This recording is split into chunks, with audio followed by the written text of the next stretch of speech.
Hey, we're going to be putting this piece of pipe together. This is a 16-inch round piece of pipe, and it has a Pittsburgh edge on the left side, depending on which way the pipe's facing, and it has a lipped edge on the other side. And these will go together and lock.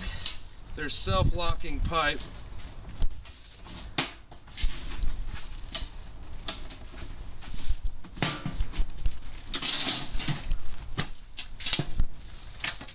Go together just like that and lock, and then we'll make sure that it's locked at both ends. And there you can see that there's a smooth seam right there in the center that's all locked together.